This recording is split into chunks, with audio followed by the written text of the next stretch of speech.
My boyfriend's mom is 43 now. The other day we were talking about inexplicable events when she started telling me about her best friend in high school. When they were about 17 or 18 and were finishing up their last year of high school, a bunch of scholarships abroad had come out. Living on a small island in the South Pacific, opportunities to study abroad were hard to come by, and being a smart girl, naturally her best friend applied. A few months later, she received the call that she'd received full scholarship inclusive of allowance and accommodations. She received an official letter, contact details, and the parents spoke to a lady on the phone who explained the whole process to them. All she had to do was sort out her visa, pay her airfare, and she was set to go. Someone would meet her at the airport and make sure she was settled in. It was an opportunity of a lifetime.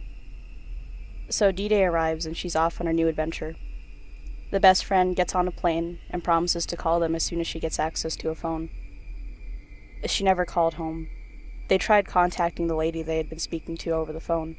The number didn't work anymore. The family contacted the university she'd received the scholarship to. They'd never heard of this girl. She wasn't enrolled in any classes. There weren't even any scholarships available for this country. That was the last anyone ever heard from her. So, it was like mid-August, and I was the only one still living in the house because my other two roommates had moved into the houses that they were renting throughout the coming school year. I always tend to get into the habit of staying up super late during the summer, so this particular night, I'm watching Game of Thrones at like 3 in the morning and I hear some crazy frantic knocking at my door, like serious hammering. I booked it down the stairs, and when I opened the door, this girl with her shirt half torn off starts screaming, begging me to let her in. I was trying to get her to settle down and understand exactly what was going on when she freezes for a split second and her eyes drifted down to the basement staircase behind me. Her eyes shot open so quickly and she took off screaming like she just saw the devil himself. It took me a second to realize exactly what had just happened, and then I just ran. I left the door open and everything. I didn't even check to see if there was anything actually there. Fortunately, the local police station was about 5 minutes away. The cops went back to my place and did a search but didn't find anything, and they also didn't hear anything else about the girl. I moved out 2 days later and never been back to the area since. I used to work at a privately owned gym in the middle of a somewhat sketchy town, and as a very small 21-year-old girl, I'd close by myself at 9 or 10 at night, depending on the day of the week. Everyone kind of knew each other. I was friends or good acquaintances with a lot of the members, so mostly everyone knew that I was by myself at night. My mother hated this and freaked out often about the fact that I was by myself. So one night, I was closing up and gotten mostly everything done ahead of time because it wasn't that busy. I forgot to lock the door, but once I realized it, I thought, I'm leaving in just a few minutes, I'll finish up quickly and go. I went down the hallway to the locker rooms and cleaned out the trash cans, went back to the front, and noticing it was about 15 to 20 minutes after closing, I thought it was strange that someone was parked outside the door that wasn't there before. I contemplated my options when I saw the car shut off. I could run and get the keys and attempt to lock the door before the person directly in front of the door got to it, which was downright impossible, or I could hide. I had already flipped off the breakers to turn off the upstairs lights. The upstairs consisted of a room with a tanning room and a multi-purpose workout room. I obviously opted for the room with a door and a lock, and crouched down in the dark beside the tanning bed, pulled out my cell phone, and quietly called my mom. I know that the first thought is, why not call 911? Well, first of all, I had no idea who this person was, and thought at the time it could easily be a member who was simply forgotten something. I recognized that I should have called the cops, but I was so afraid of it being someone completely harmless and embarrassing myself, filing out incident reports and all that. Anyway, I call my mom and I hear someone enter the building. I'm whispering very quietly, telling her to please come quick. I hear walking and movement downstairs, and my heart absolutely dropped when I heard the person coming up the stairs. I remember feeling like I was in a scary movie because I'm hiding in the dark from this mysterious person, hearing the floor creak right outside the room I was hiding in. And this person starts to call me by name. He would say my name and then, "Where are you? Are you here?" The crazy thing was, it was not a voice I recognized at all. Between all the members, my boss, etc., that could have been there, I realized that this was not someone I knew. Or at least not someone I spoke to regularly at the gym. A few minutes went by of being absolutely quiet, terrified listening to this person look for me. I heard footsteps going back down the stairs. My mom called me a few minutes later saying she had pulled in. No cars here, but the door was propped open. My mom runs into the building and tells me not to move from my spot until she has knocked and assured me that it was her. When we returned downstairs, I realized nothing was missing. Things were just moved from their original spots. For instance, the phone I had left on the counter was in the room with the exercise machines. My boss didn't have cameras set up, so I never did figure out who this person was or what they wanted, but I did refuse to ever be there alone again.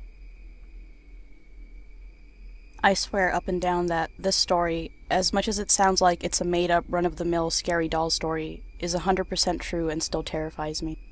When I was a kid, I would spend a lot of time in Texas with my brother, dad, and stepmom. Mainly just my brother and stepmom because my dad was in the military and would frequently go on long trips, leaving us alone in whatever house we happened to be living in at the time. When I was about 5, we moved into a very large old Victorian house. 3 stories, not including the attic and the basement. Lots of rooms, and as a little kid, I found it very fun to explore the house. In the attic, there was lots of old junk that the owner of the house was storing while we were renting it, including a huge collection of beautiful and handcrafted porcelain dolls. There were hundreds of them lined up neatly in the back wall in a glass case, standing on their stands like an army ready for command, and as a little girl who loved ribbons and bows and anything girly, I was entranced. One doll in particular stood out to me, a beautiful red-haired, green-eyed doll in a blue silk dress with a matching ribbon in her hair. I begged my dad to let me play with her. I felt the need to hold and love her and have tea parties with her. Of course he refused, saying that the dolls were worth more than I could ever imagine, and he wanted his deposit back when we moved. He kept the door locked for good measure after catching me once or twice staring in awe at the doll. A month went by and I'd all but forgotten about the doll, choosing to simply explore the house and play in the basement with my Barbies. Until one day, when my stepmom and I came home from dropping my dad off from the base, I found the red-haired doll sitting on my bed. I was ecstatic, thinking that my dad had given me the doll and left it as a surprise, and proceeded to play with the doll every second of every day until my dad came home. As soon as my dad saw the doll, he flipped out and yelled at me, spanked me, and took the doll away to lock back up in the attic. He only got more aggravated when he discovered that the attic door was still locked and he was the only one who had the key. He couldn't figure out how I could have possibly picked the lock and then re-picked it to lock it again. His solution was that I had somehow convinced my brother to do it for me. Another month went by, and my dad installed another lock on the attic door, warning me and my brother about what would happen if he found out that we had been in the attic again while he was gone. That very night when we returned home, the doll sat on my bed again, leaving me wary of its presence. Something that had once made me so happy now made me cautious and anxious. I told my stepmom, who immediately became angry and slapped me, then my brother, and tried to return the doll only to find the attic door was once again locked. She tore the house apart, trying to find the key she was positive we had hidden until giving up and locking the doll in her room. The night my dad came home, I was terrified. He wouldn't speak to me or my brother at all. He only gave us a short speech about how we needed to go to our rooms and not come out. The next trip he made, we didn't see him off to the base.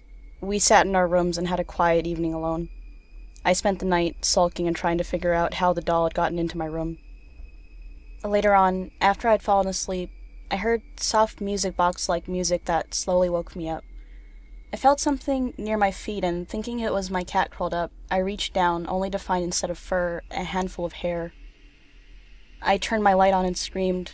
What looked like every doll from the attic was in my room, sitting at my tea table on my dollhouse, and positioned in a standing position on my bed and in various parts of the room.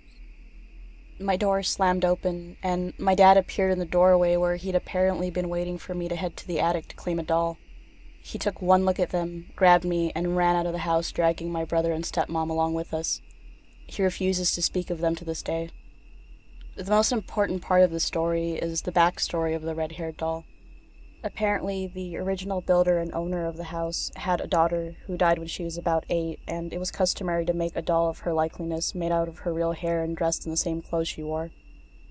I think it was that little girl, because I never felt like it was dangerous to play with a doll. I felt like she was lonely and just trying to make a friend. He wouldn't speak to me or my brother at all. He only gave us a short... Fuck.